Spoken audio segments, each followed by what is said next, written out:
Sebuah persembahan dari kami, kelompok 30 Immersion Program UGM. Immersion Program atau Program Widya Karya adalah mata kuliah wajib yang harus ditempuh oleh mahasiswa UGM semester akhir. Mata kuliah ini didesain untuk menjembatani celah antara pengetahuan yang telah diperoleh mahasiswa selama perkuliahan di kampus dengan pengalaman yang akan diperolehnya dalam Immersion Program.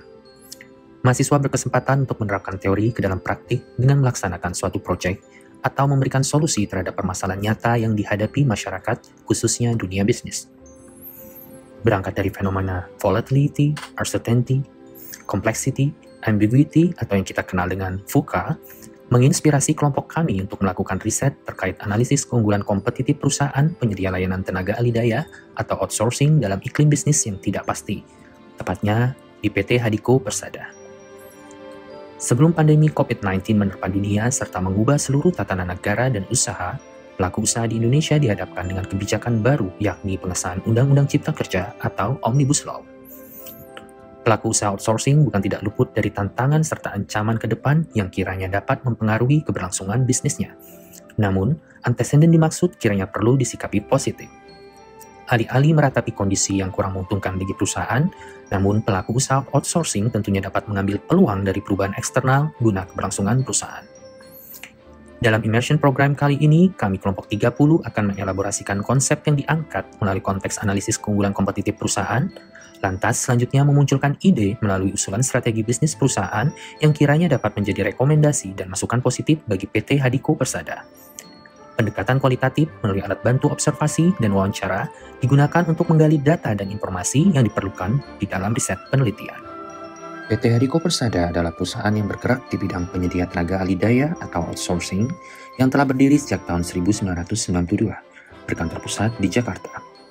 Produk atau jasa yang dikembangkan antara lain jasa borongan untuk pencatat meter air dan listrik, jasa keamanan atau security, jasa pengelola SDM, cleaning service seperti cleaner, office boy, dan lain-lain.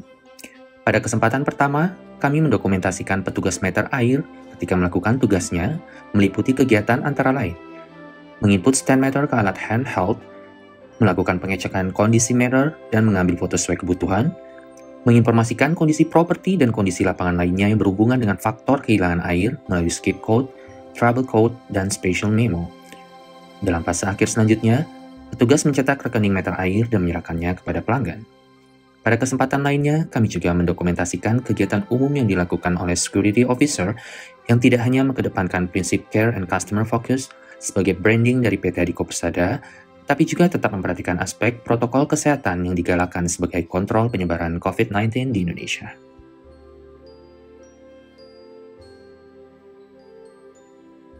Di sini kita ingin tahu lebih jauh mengenai cepat dan tepat. Selain dari komplain manajemen yang cepat dan pemberian solusi yang tepat, hal lain apa saja yang menjadi keunggulan dan kekuatan PT Hadiko? Kami itu tertulis modern, profesional, modern, dan terpercaya. Modernnya seperti apa? Tentu kan ada alat-alat yang canggih sekarang. Terpercayanya apa? Tentu apa yang kita tadi awal saya katakan bahwa saat sekarang ini kita sudah masuk yang namanya 4.0, di mana yang tadi adalah salah satu bahwa ada yang kita kembangkan yang namanya brand promise. Nah, janji inilah yang menjadi slogan kita, itu cepat dan tepat.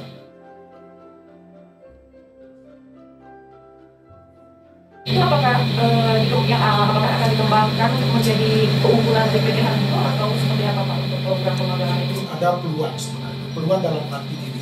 Payung hukumnya sudah ada.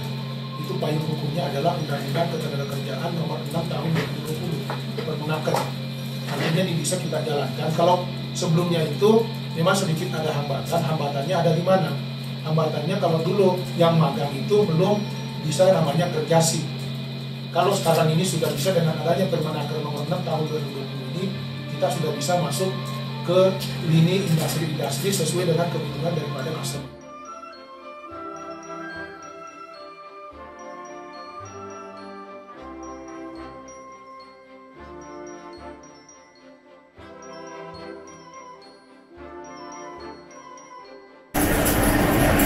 Berdasarkan hasil penelitian terhadap PT Hadiko Persada, kami menggunakan strength of RD untuk menilai 9 sumber daya dan 11 kapabilitas perusahaan untuk selanjutnya memutuskan 13 key strength yang signifikan melalui kuesioner yang diberikan kepada narasumber di dalam perusahaan.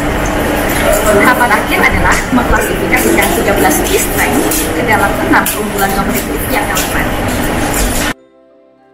Adapun keunggulan kompetitif bagi perusahaan PT Hadiko Persada adalah 1.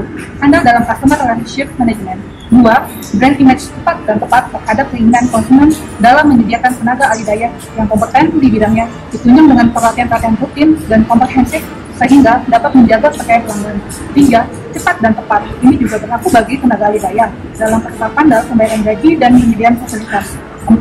Pengalaman dan pengetahuan dalam industri outsourcing. 5. Budaya perusahaan ideal, integritas, dipercaya, empati, akal, mengakar kuat sebagai identitas perusahaan. Akhirnya kami melakukan formulasi strategi bagi PT Hadiko Persada untuk menjawab tantangan di era VUCA dan perubahan terhadap Undang-Undang Cipta Kerja tahun 2020 Pasal 66 Ayat 1. Berikut strategi yang dapat kami rekomendasikan kepada PT Hadiko Persada antara lain: 1. Melakukan pengembangan bisnis atau business development dan inovasi produk dalam jasa pemagangan. Kedua, memanfaatkan peluang dari perubahan Undang-Undang Cipta Kerja Pasal 66 untuk dapat masuk ke dalam bisnis inti. Ketiga, mencoba masuk ke sektor non-manufacture seperti sekolah, kampus, perkantoran, apartemen, hotel, mall, rumah sakit, dan lain-lain. Keempat, melakukan improvement di website perusahaan untuk meningkatkan nilai jual perusahaan. Kelima, mengembangkan pusat pelatihan atau training center terpadu komersialisasi paket pelatihan tenaga ahli daya kepada pelanggan eksternal dengan memanfaatkan fasilitas gedung dan tenaga trainer yang sudah tersedia. Keenam, mengembangkan jejaring yang efektif dengan otoritas pemerintah seperti Disnaker, desa, kelurahan, asosiasi seperti Apindo, Abadi, Aklindo, Abu Jabi, ASN, dan lain-lain. Dan yang terakhir, mengembangkan talent pool management sederhana dengan mengoptimalkan database tenaga ahli daya yang tersedia untuk percepatan penyediaan kebutuhan pelanggan.